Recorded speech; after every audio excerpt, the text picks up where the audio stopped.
soon after Donald Trump won the presidential election in November. Donald Trump has won the 2024 election. Xi Jinping asked his aides to urgently analyze the Cold War rivalry between the United States and the Soviet Union. His concern was that as President Trump gears up for a showdown with Beijing, China could get isolated like Moscow during that era. Also bumped up tariffs on China from 10% to 20%. Even though Trump may be the one who currently looks isolated on the world stage, picking trade fights with erstwhile allies like Mexico and Canada, alarming Europe over his handling of the war in Ukraine, and vowing to annex Greenland and the Panama Canal, the truth is that China doesn't hold a strong hand. With a domestic economy in crisis, Xi is playing defense, hoping to salvage as much as possible of a global trade system that helped pull his country out of poverty. Across the Pacific, Trump is intent on rewiring that very trading system, which he and his advisors see as having benefited the rest of the world, and China most of all, at the US's expense.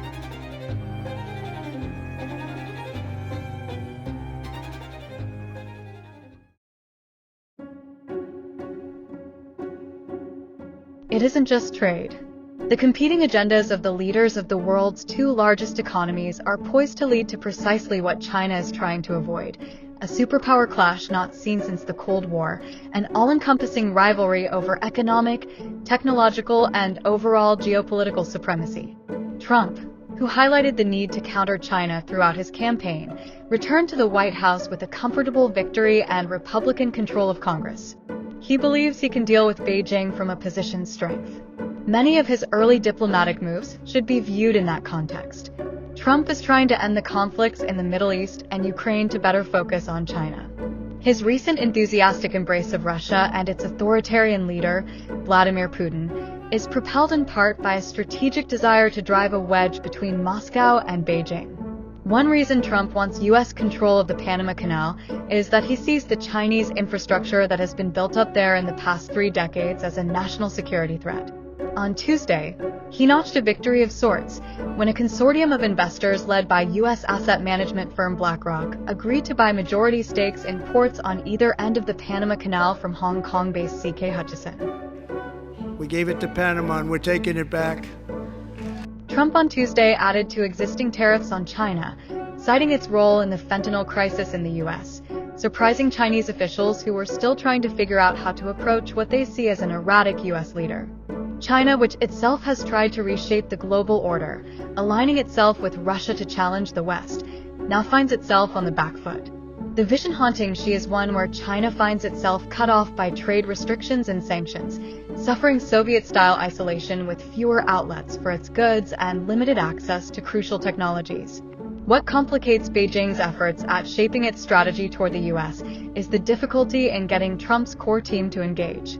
China hasn't been a primary focus for Trump in his first weeks.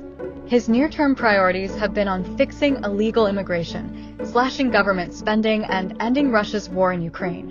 While Xi is waiting for clarity on what the U.S. wants from Beijing, his economic team is preparing ways to hit back at Trump. Since November, China has dispatched several delegations to Washington to explore potential deals with the new administration, arguing that tariffs would add to the inflationary pressure in the U.S. that Trump is trying to tame. Simultaneously, Beijing has developed an arsenal of tools, such as export controls on critical minerals, to inflict economic pain on the U.S. and has been courting America's traditional partners to prepare for a more intense face-off with Washington. One lesson Xi has learned from the first trade war with Trump is that China has more to lose from hitting back at Trump's tariff hikes with proportional levy increases, as the U.S. buys substantially more from China than the other way around. Still, as Washington amps up pressure, Beijing is trying to project confidence. After Trump's latest tariff actions this week, China swiftly retaliated.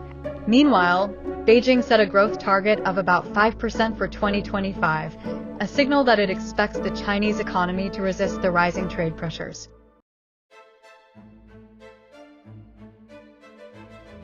Trump and Xi seem to be off to a good start, similar to the beginning of Trump's first term in 2017. The American leader invited Xi to his inauguration, and while the Chinese leader sent his vice president instead, it was still a goodwill gesture from a leadership often wary of political risks. Both leaders have expressed an interest in having a summit. Such diplomatic niceties, however, only mask the actions beneath, and what likely is in store for China.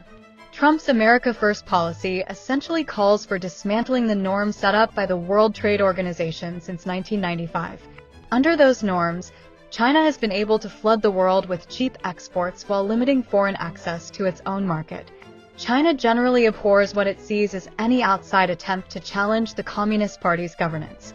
The People point to as a template a proposed deal Beijing rejected in May 2019 after rounds of intense negotiations during the height of the trade war with the first Trump administration. That deal proposed changes in Chinese laws to prohibit theft of American technology and to better protect American companies operating in China, changes she found unacceptable. Trump isn't in a rush to negotiate with Xi because of the U.S.'s economic strength. The administration is developing a lot of sticks and leverage that can be used in negotiations. Trump also continues to believe that he can take actions like tariffs, while simultaneously expecting that his personal relationship with Xi can result in the two countries finding some common ground.